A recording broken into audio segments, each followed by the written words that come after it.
All right, we are back to the Archery CoachCast, everyone. I am your weekly bald guy that talks about archery, Frank McDonough.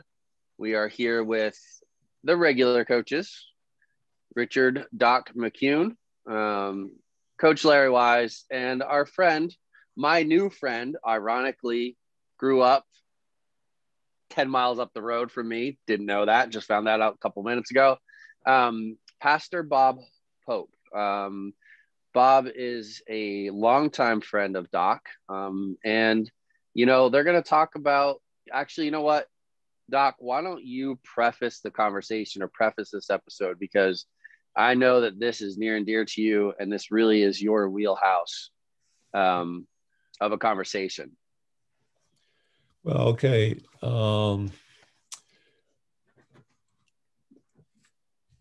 I think it was probably 2009 or so, and some of you have heard because of my earlier presentation. I had a stroke, and that stroke that was created by a bacteria that I got in up my nose, literally very similar to the COVID, doing clinical work with graduate students in the medical field that I taught and supervised. And that you heard that whole thing a few weeks ago. So that led eventually into my involvement in archery again, because I had been an archer as a kid. And then archery became my tool, in a sense, to try to regain my strength and focus and balance, sort of under the supervision of my physician in Morgantown, Pennsylvania. And that led to the fact that once I started shooting again with a kid's bow, because I was not able to pull my regular bow, and that was a Bear Kodiak hunting bow. I couldn't pull it because I lost all my strength in the stroke. But I got back into archery, and as soon as I started shooting arrows at a target in the basement of my house, at a little cardboard box with a kid's bow, the feeling came back that I had as for years and years and years, because I started shooting when I was about 7 or 8, sort of like Frank and probably Larry as well, and it was a good feeling. And then shortly after that, I started to shoot with other people as I got feeling better and was able to get a real bow in my hands again, and shot over at Lancaster Archery and met other people. And everybody said that part of by and large, the reason they shot regularly wasn't just to get ready for the hunting season or to be in good practice for a tournament coming up that they're enrolled in, but was because it made them feel good. It was a sort of a restoration kind of experience on a timely basis, per week, maybe every other day or once a week. Or some people were fortunate enough to shoot a few arrows every day. And then that led into my interest in doing some research, because I'm basically a researcher, trained in psychologies and psychoanalysis and in systems, natural systems theory. And that's the work I've done almost all my life, and then have a private practice in psychotherapy based in those disciplines. So that got me back into that kind of work. And in the meantime, I was attending a church in Morgantown, Pennsylvania, where Pastor Bob was the pastor. He had been there. In fact, he came there when I was actually on the board. Another pastor had been moved to another church, and Pastor Bob came there. But he and I had known each other from years before that, from another church experience in Myerstown, Pennsylvania, near where Pastor lives now. After he's now retired from his active pastorates, and not retired from the ministry, because you never get fully free of that, and that's a good thing. But so he and I started talking again about what was going on after he retired. We reconnected, and our wives became friends, because my wife hadn't known Rolla, his wife. We got acquainted, And then Pastor and I started talking about what he was anticipating doing in retirement now that he was moving into a house that he had bought for over the years, he and his wife, and moving into retirement. And he wasn't quite sure what I was doing. And I said, well, one of the things I'm doing, I don't ever intend to retire, but what I'm doing is I'm researching what goes on in us when we shoot a bow, because people report it makes you feel good. And so we started talking about that a bit, and then Pastor Bob and I decided that we would meet we'd meet and talk about that a couple times. Well, those couple times of meeting and talking turned into, I guess, about a 3-year period on a regular basis. Is that right, Bob? Do you think? Probably at least. At least, and weekly, except we take some time out for holidays. Initially, we met in there's a seminary in Myerstown, Pennsylvania, a United Church of Christ. Is that correct, Bob? Evangelical Church of Christ. Very good seminary, and very good theologically sound, good studies and so forth. But we needed a place to meet. He and his wife had moved back into the house that he had owned for a while. They were having some repairs done. We couldn't meet there, so I contacted someone at the school that I know who's in the Old Testament department there. He said, "Oh yeah, we can find a place for you to meet here. Just come on down." And that particular day, they were busy. All the other places, school was ending for the year, and they put us in the museum. Of course, for me, that's a likely place to put me. And we walked in, and here are these showcases of all this stoneware, arrowheads, spearheads, scrapers, and stuff going back thousands of years, all done from. They had and I forget the fellow's name, Bob. You'll remember the fellow who was the head of the archaeology department there, Dr. Dorsey. And he was the father-in-law of the fellow I knew in the Old Testament department, but he was recently deceased. And here we are, wanting to talk about archery, thrown in among all these arrowheads to talk, and that got us started. And what I was just talking to Bob, I said, I can keep you busy for a little while. You can help me do some research. Well, Bob's a researcher too. And we started in this work. And that got us going on this, because our belief was, if something gives you a certain feeling, it isn't something that just dropped out of the sky or a happenstance. It's based in neurology, in physiology, in biochemistry, in all the things that take place in our body and within our environment, because we're interconnected. The whole thing's interconnected. And that's what Bob and I started to talk about. Last night, Bob, you were introducing to me something I think is an amazing concept. I'd like you to talk about a little bit here, about what arrows have meant to you in your life, and how the idea of the arrow, the basic concept behind the arrow, continues to be part of the work that you do almost on a daily basis. All right. Are you punting to me? Okay. You got the ball. Okay, I got the ball. Yeah. Well, first of all, Frank and Larry and Doc, I have to confess that here I am talking to world-class coaches, archers, and I'm not even a novice, okay? So if I make some statement that sounds crazy, off the wall, you name it, just chalk it up to that, okay? Because you never know what I'm going to say that's probably so wrong, but here goes. Yeah, when I retired in 2013, I started going back to what I had done for 40 years before I went into the ministry. I was studying to be an MD and a PhD. the MD PhD. That is a doctoral degree. You're a doctor of medicine, but you also have the PhD degree in addition to that. So you can do medical research. Well, I wanted to hark back to the kind of stuff that I was doing then in retirement. So I started with my mathematics. And I started with those little arrows that you can't see. They're on my whiteboard, and I'm not going to try to pick this up and get it close enough that you can see it. The host has, okay, very good. That's very good. How did that? Oh, the host did that. Thank you, Frank. I don't know if you can make them out.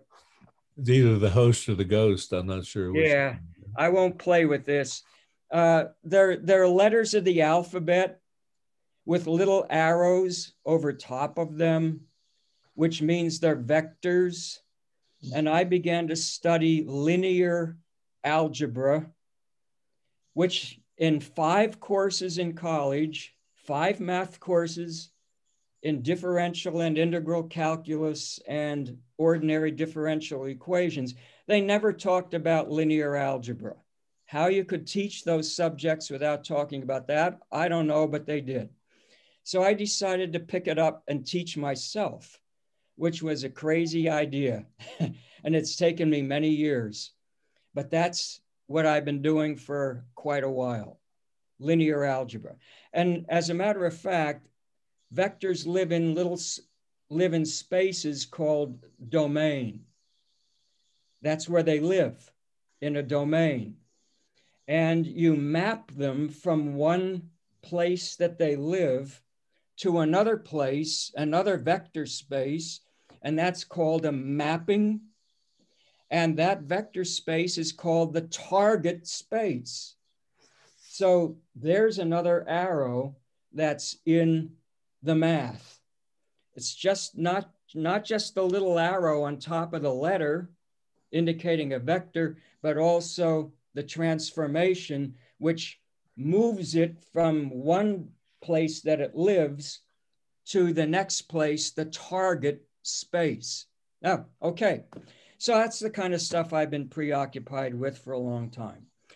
That's all Platonic. It's all in the head. Mathematics is something which is really very much abstract and it's in your head.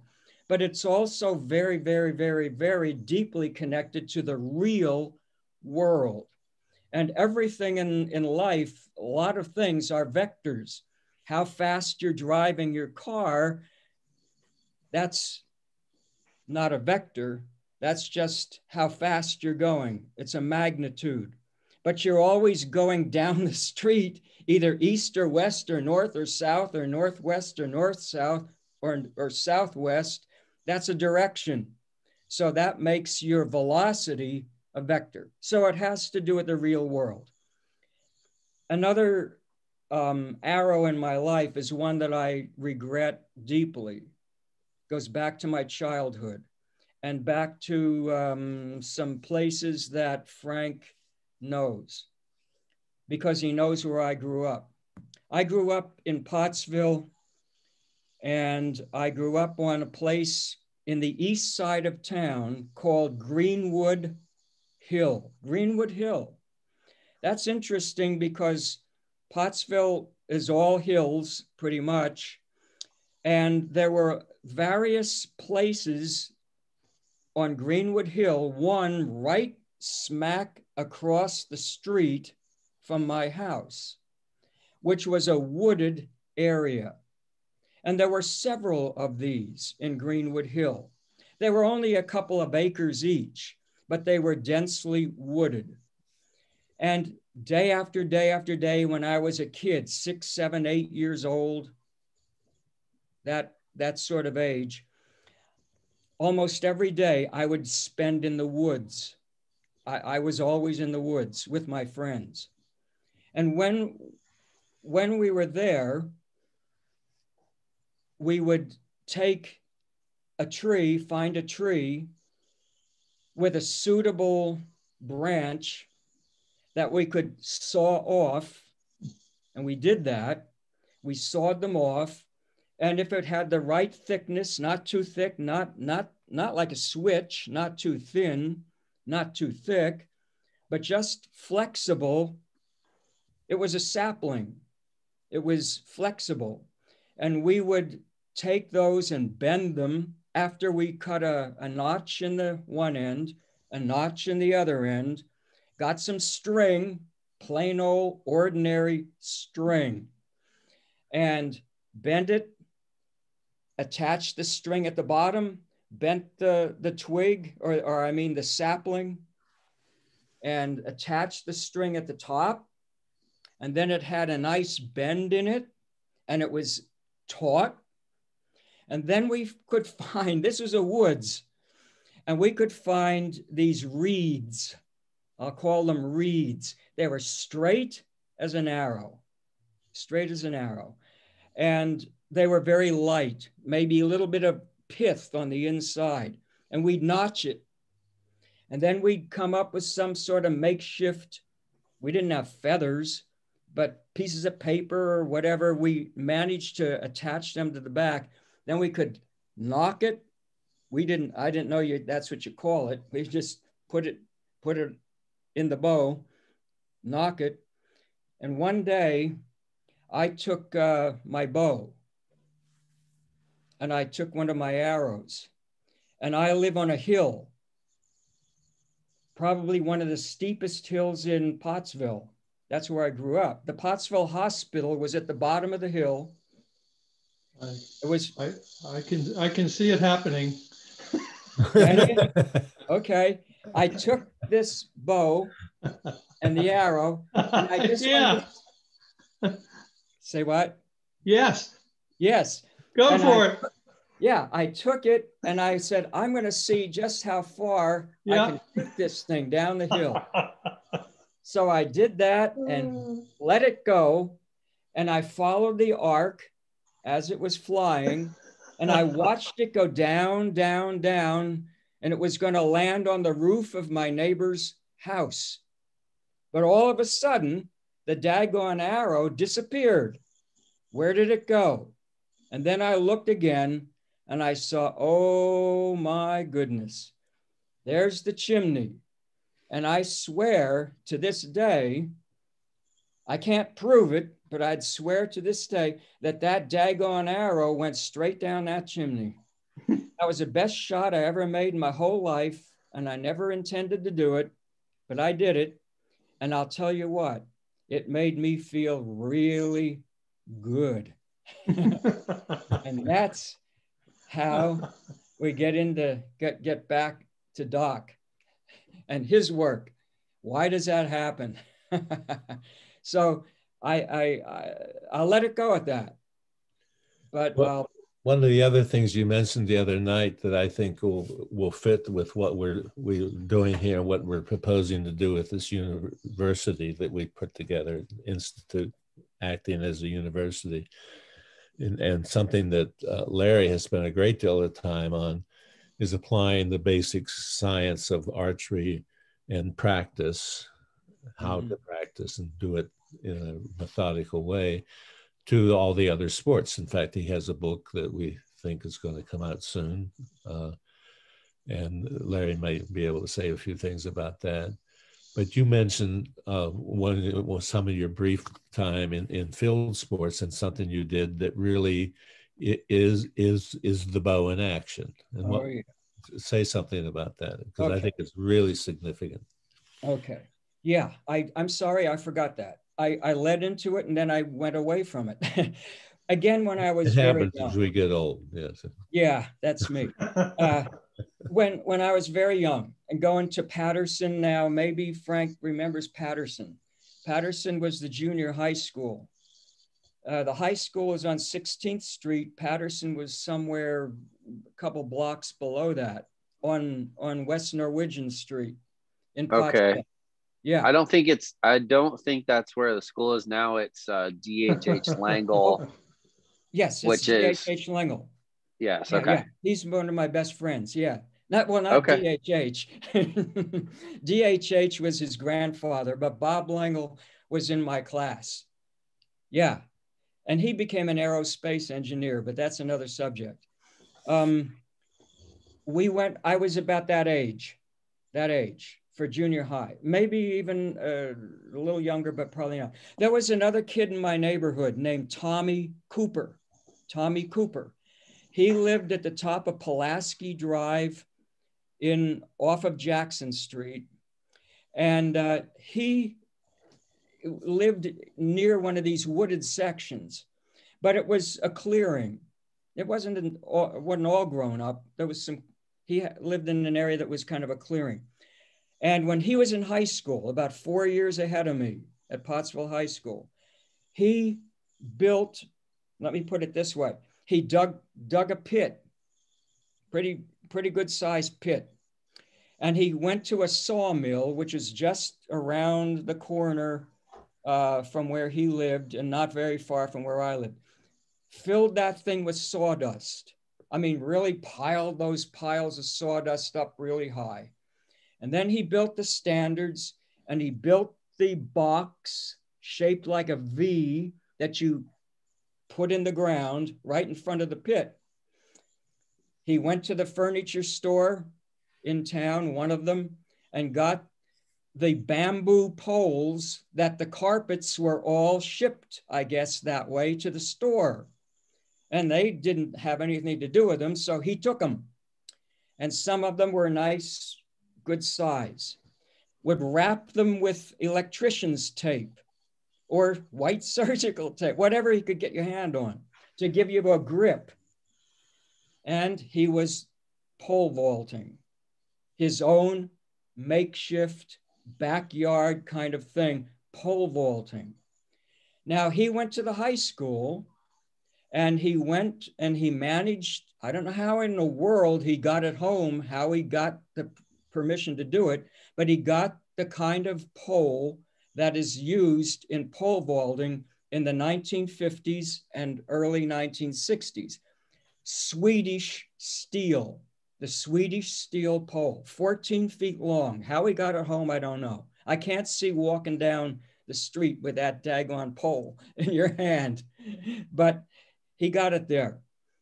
And I watched him day after day after day after day. If I went in the woods, I was watching him pole vault. And he was a nice guy. He was about 4 years older than me, but he let me take those bamboo poles and try it myself. So I learned how to pole vault when I was like in junior high. And when I got to high school, then I went out for the track team, and I did manage to get on the track team as a pole vaulter. But here's the thing.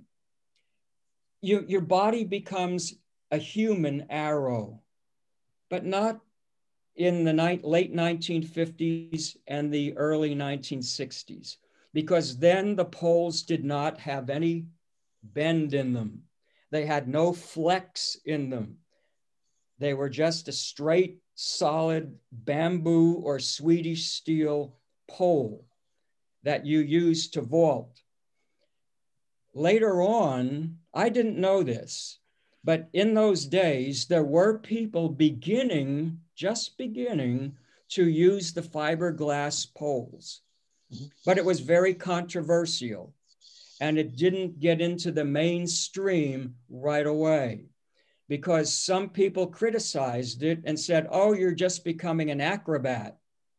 You use those poles, you're nothing but an acrobat. You're no longer a pole vaulter. Well, I'll tell you what, I remember the physicality and the athleticism it required to pole vault. Not that I was a great pole vaulter, but I remember it required a certain amount of physicality and athleticism to do it. Now, when the poles are flexible, now the vaulter plants the pole and bends it and puts a curve into that into that pole. And now what you have is elastic potential energy in that pole. And as you accomplish the vault, the pole begins to snap back into its straight form.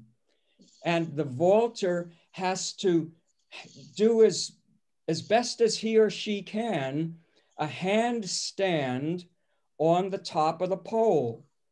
In my day, the two hands came together and you tried to muscle your body up, straight up in the air where your feet are up above your head and your head is pointing down to the ground. I know what that's like because I fell a couple times and saw stars. Really, probably had a concussion and didn't know it, but I'm too dumb in those days. Didn't know that. But anyhow, now the physicality and the athleticism is the same. Only you're muscling your body up with your hands separated like this and twisting the bar so that it's almost like a high bar, and then you're lifting your legs and your hips over your head, and you have to position your body just right and twist your hips and your legs so that you're going over, at the end of the vault, you're going over the bar properly. You're not going over butt first. It's your stomach, your legs and your stomach, and that part, the front part of your body, that is clearing the bar. Now, you have to practice, practice, practice, practice, practice, and practice. And I would watch him every day, and I would do it every day. How many jumps would I make every day? I don't know, 25, 30. I mean, it's rather taxing. Then you do it, it becomes second nature. You run up, you plant the pole, and you don't think, now kick your legs up, now bring your hands together, now raise your body up in a handstand, now twist your hips. It has to become natural. You just do it because you've done it many times. And what the pole does now, your body, although you're upside down, is being boosted at the very end by the power, the potential energy, the elastic potential, like a spring. If you pull a spring and let it go, boom. Or if you compress it, it will fly apart.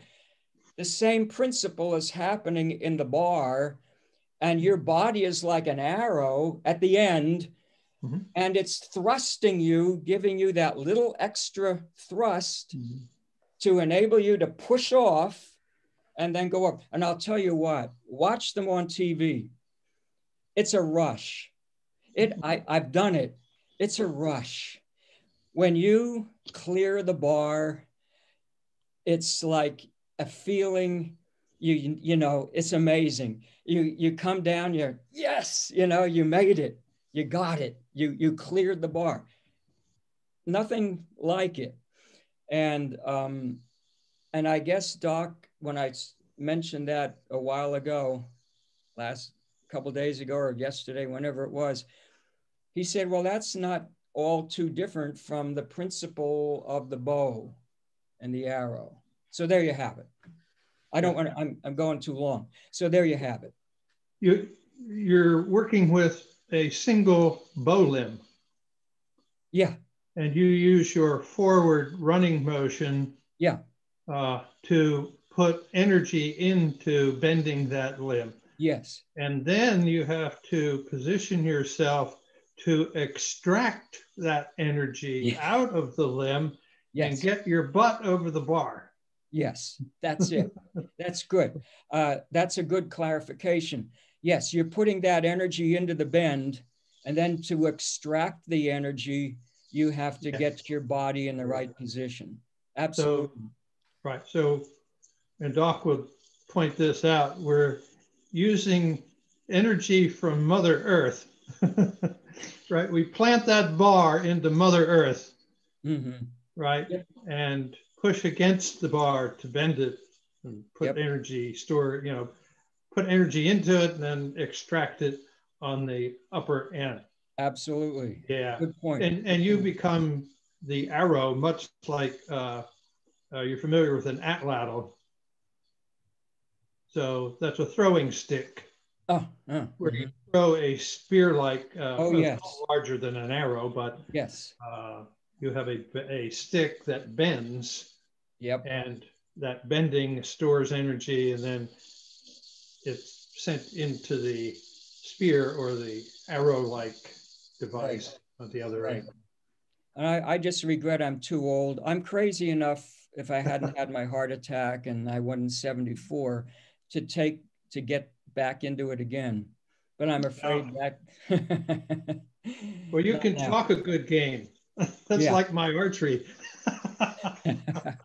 But to me, one of the real connectors here is the recurring feeling. If you do it right, and participate in this interconnection of systems where the energy is stored, and your ability to do it the same way each time, which is what we practice in archery, then it produces that feeling.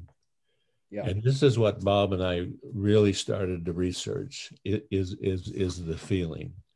And also another significant part of the research came out of the fact that we also wanted to understand that in order to have that feeling, you have to allow yourself to become part of these interlocking or interfacing systems. Mm-hmm.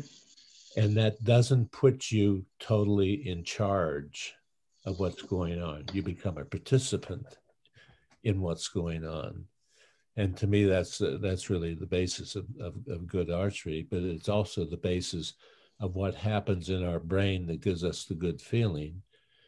And then Bob and I, because he and I have some similar tools that we can use to try to understand things. And we got into because we're both theologians, we both studied the biblical languages, and whether people come into this through a Judeo-Christian system or another faith-based system that's based in the idea of a creator God that placed us here, we're not totally in charge of what's going on. We have to learn how to become part of what's going on, but we can't make it happen ourselves. And this led us into a whole series of studies, always based in the science and in research. And in the years of working together, we came across just incredible material that all pertains to this makes you feel good outcome, which is nice to have. But it also is significant into why archery was passed from so very early on in the development of humankind to now, and how that transfer has happened. And we were able to come up with, because of our studies, which, you know, we had no money to set up a big research study, but we had access to the best and most current research, not only because of my contact within the medical schools, but because we were able to access the current information as it was coming out. And we one of the most significant things we found is that when you think of genetics passing on how we are as DNA and people, and people in the same families look alike, they do similar things and so forth, how that's genetically passed on. The thought was always that happened because of the interchange with environment and so forth. But later we found out that feelings and emotional responses, significant emotional responses, are passed on genetically too. And we came into this whole area of research that's been done for years and years and years, that's now of significance. And literally, I mean, this is literally so. When you stand up in there and you release that arrow, and you realize you're just part of what's happening here. You're not trying to make it happen. You're there when it happens. And if you allow your bow to shoot properly and you do it the same way each time, the result is going to be good. But the feeling comes too. And that feeling is indicative of the first person who ever had a bow, Uncle Archer. and picked it up and shot something and created an outcome at a distance far beyond their own reach that was significant enough that could actually save them from the bear. Rather than poking the stick at the bear, they were far enough away that if they just pissed the bear off, they still could maybe get up a small tree that the bear couldn't get up. And that's archery. And the feeling that came from that. When you shoot, you're shooting your bow emotionally right behind the first archer, because that feeling has been transferred down hundreds and hundreds and hundreds of thousands of generations to you now. And that's why archery has survived.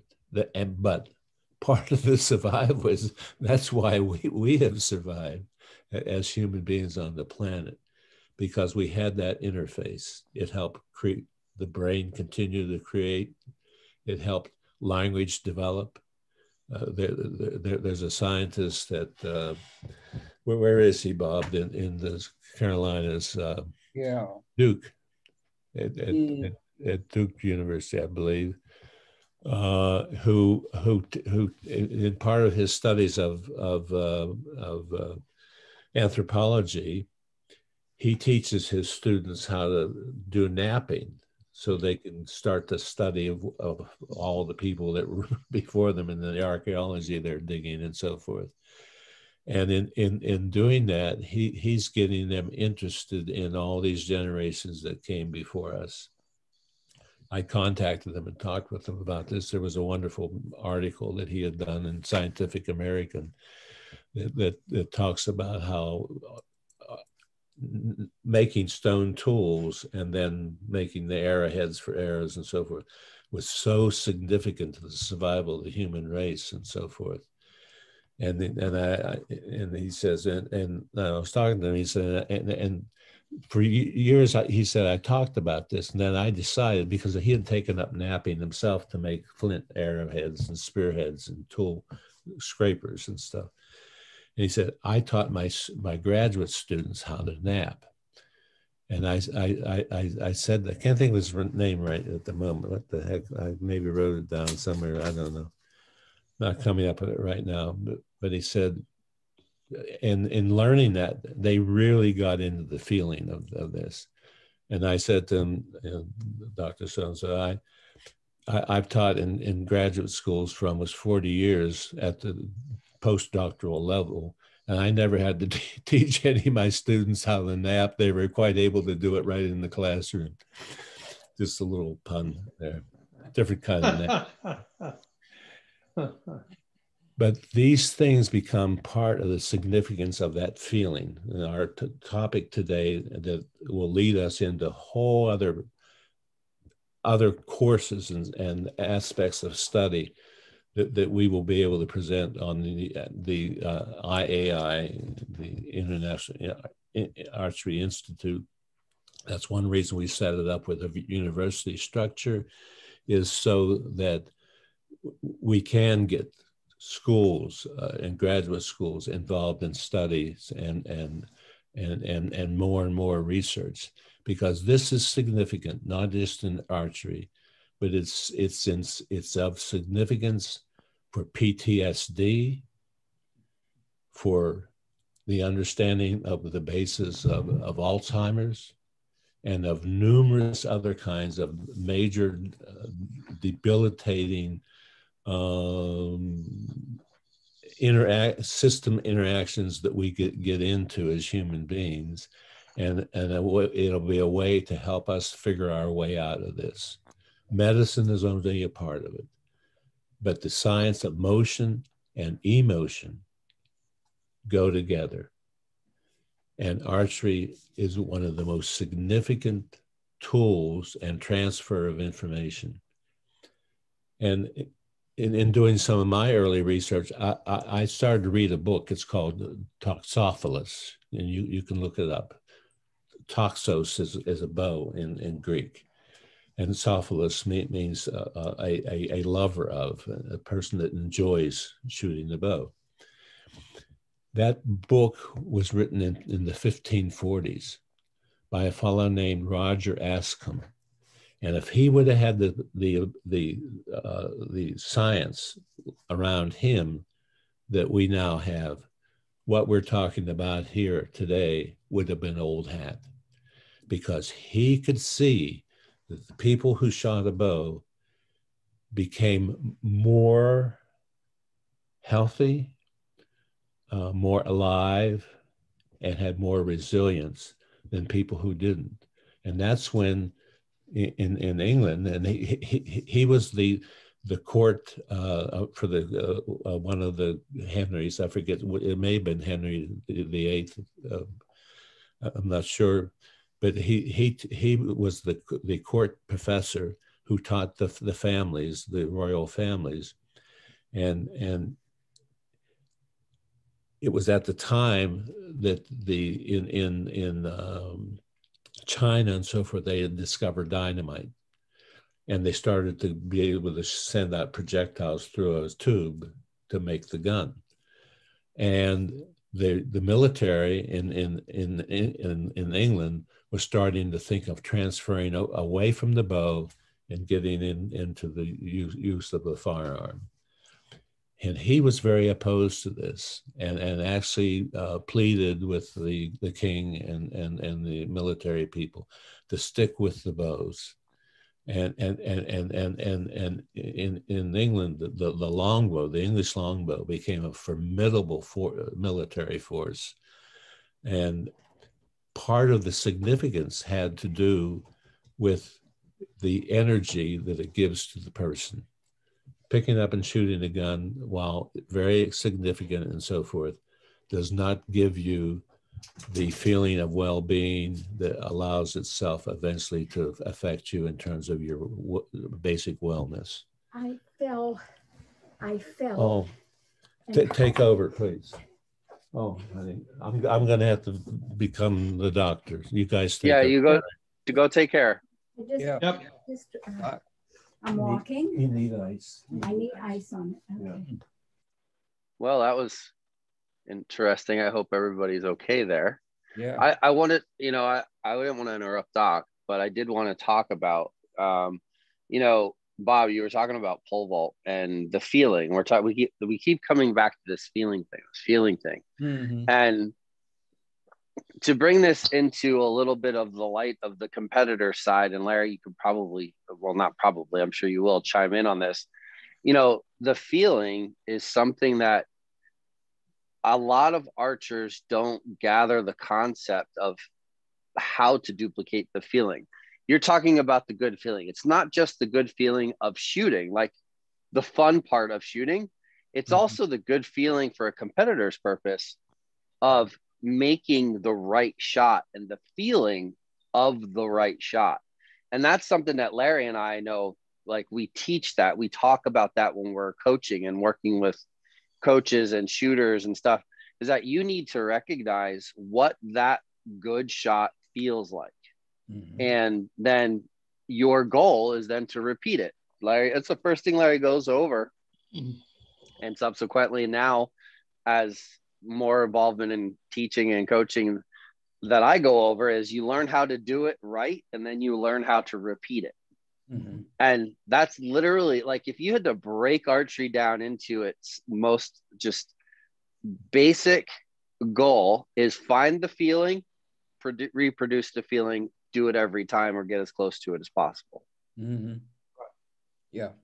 Right. And to get there, we must manage our body properly. And so we work first to get the person, get their skeleton lined up properly so that they can transfer energy out of their arms and into the back.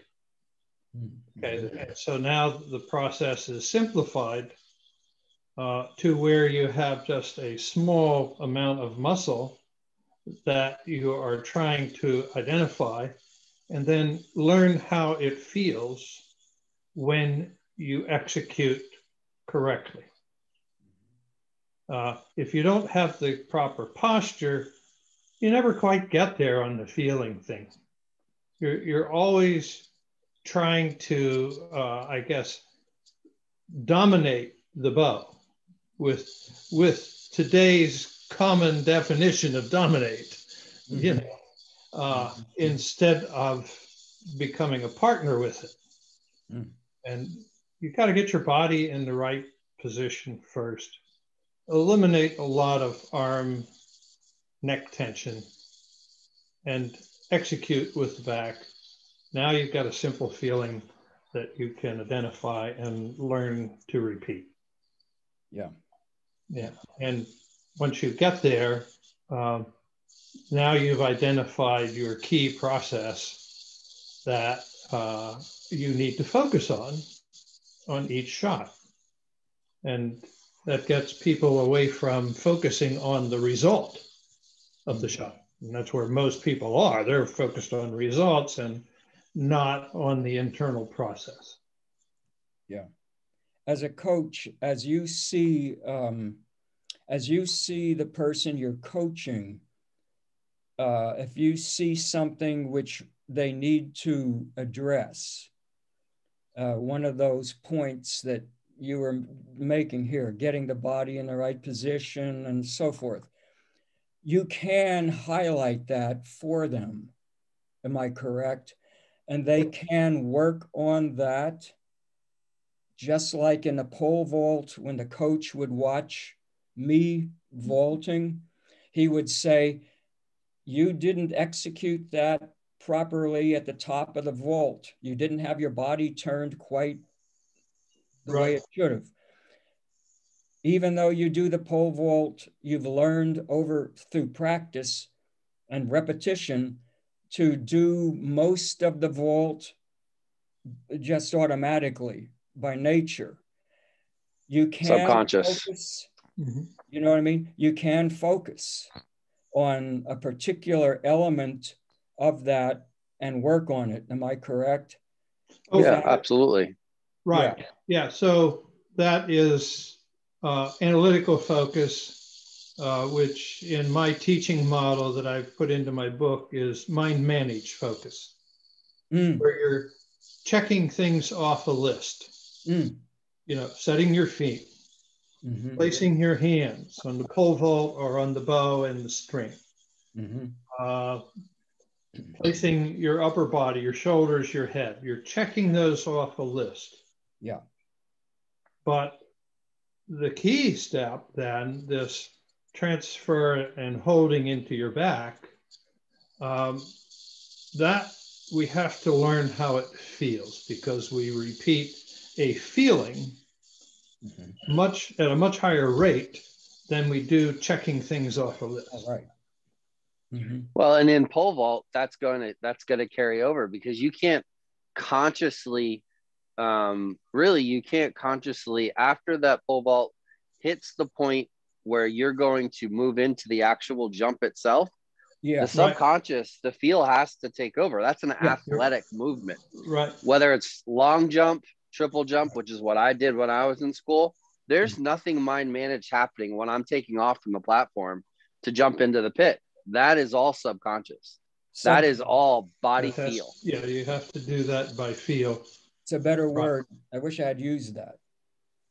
So that's where, and in archery, I mean, and we preach this often, and there's coaches and mental management coaches and all this stuff out there, and they're teaching everything needs to be conscious mind. And we try to explain to people, like, no, yes, the conscious mind has a significant involvement, but the key to your repeatability is learning to get into the subconscious mind. Larry, go ahead. Doc's calling me. I'm gonna mute myself here.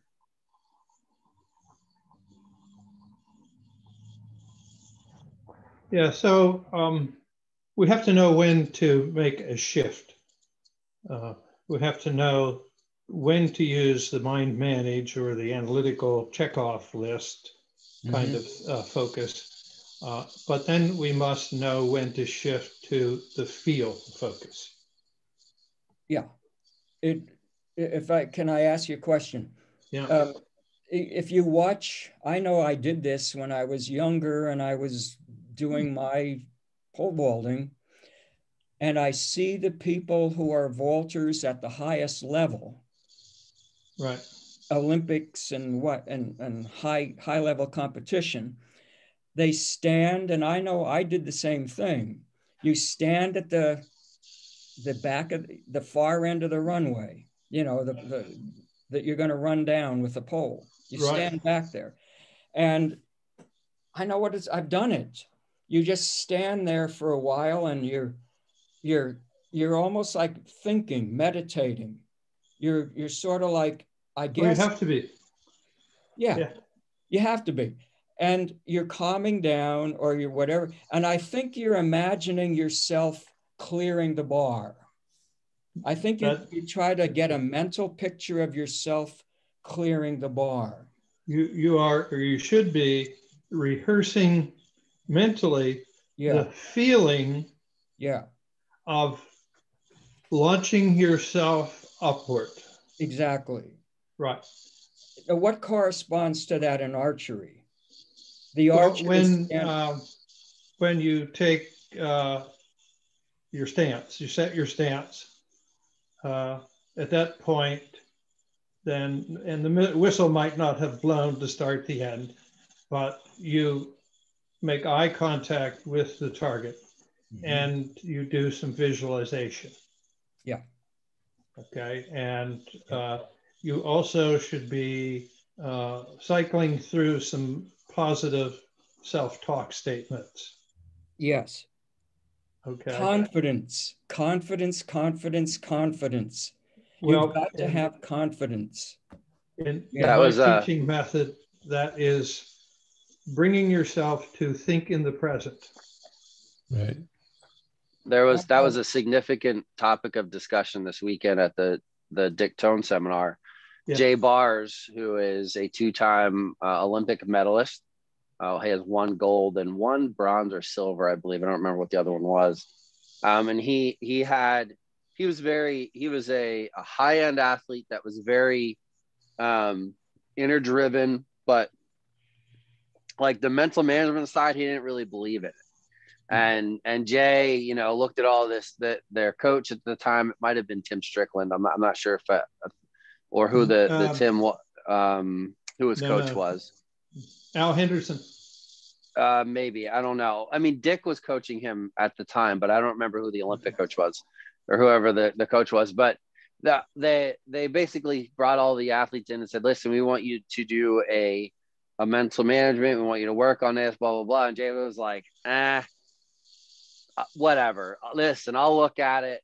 I'm going to prove to you that I don't need it. That was his approach. I'm going to prove to you, I'm going to do it. I'm going to prove to you that it's a waste of time. So he goes and he looks at all of these, and the one that he decided to choose or take was positive self-affirmation. He actually made index cards that had positive self-talk statements on them, and he would read them every day. And then before he knew it, that was the year going into the 88 Seoul Korea Olympics, I believe, that he was going in, and he knew he was going to win the gold medal before he won the gold medal. And he did that every day for, I don't remember what the amount of time was. And then before you knew it, like he didn't have the attitude like, oh, I'm not going to do this. He did it because it literally just kept reinforcing and reinforcing. Like it's almost, and not that you know what target panic is necessarily, Bob, because I know that like archery is not your thing. It's almost like in the world of target panic. Like if someone read multiple statements about that situation to themselves every single day, you do not have target panic. You can hold the bow at full draw. It's almost that same notion. Like you can almost cure yourself that way, just with positive self-talk and those positive self-affirmation cards. Yeah. The pole vaulter who can't get started down the runway. They take a couple of steps down the runway and back off and have to go start again. They just can't get through a mental barrier to see themselves launching and feeling themselves going upward. Yeah, is that how it is? Yeah, or on the putting green, the golfers who just can't get their body to make a putt swing, you know, the yips or whatever they. Yeah. Now, you mentioned standing there at the end of the runway, at the starting end of the runway. Yeah. And thinking. Yeah. So positive self-talk statements, positive visualization. Yeah. But do you have that written in a plan so that you do the same for each time you're standing there at the beginning of each and every attempt? Yeah. Mm-hmm. Yeah. Well, in archery, 99% of the archers prior to the shot, during their shot, they think something different on every shot. So they run the thought lottery. And whatever comes up, okay, I'll think that this time. But yet they expect the same result every time. And so in my mental skills teaching method, we plot out what you're going to think for each shot. And I have a visual chart, a visual aid chart, where we can plot this out, written with arrows and things. It's a plan. Yeah.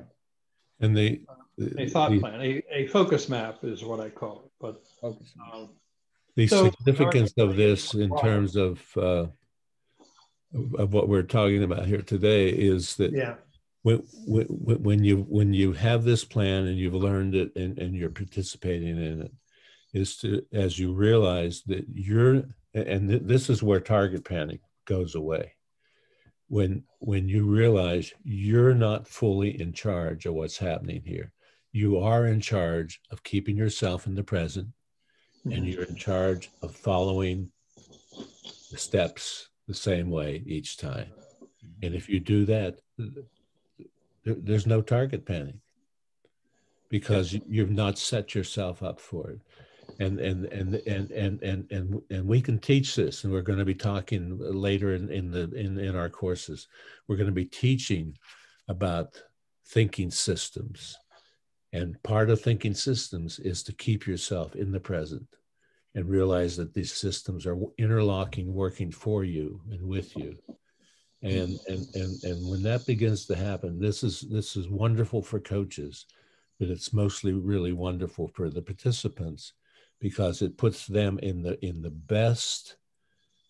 And this is the hypothesis. It's only a hypothesis, but I think we can bring it eventually closer to actual theory, that it puts us in the best relationship with all of the interconnecting systems, in this case involving a bow as well.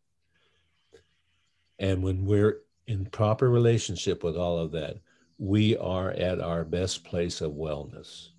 And part of the good feeling we have is that there's information written on our neurons, which Bob and I will talk about in another program, that have been passed down through the generation that are triggered by that behavior, but it tells us things are right. And when we have that feeling things are right, they are right. This isn't going to make you live longer, but it'll certainly allow you to eventually leave the planet a very healthy individual. So that's the end of my sermon. We're heading to probably the emergency room to get a little butterfly thing on my wife's head. Oh boy. She came in with a puppy and got in and looped in his leash and fell and hit the kitchen table. So oh my goodness. But the ice pack is working right now. So so I'll see you guys next time. Yep. Yeah. I'll check on you tonight. Yeah. Thanks, go check. Bob, Go so take much. care of your wife. Right. Thanks again, Bob. Thank you, Yes, everyone who thanks so joined much. us. It's great to meet you. Great to meet you, Larry. We'll be doing this again, More though. talk in the future. All right. Thank you. We'll see you guys later. Yep. Bye.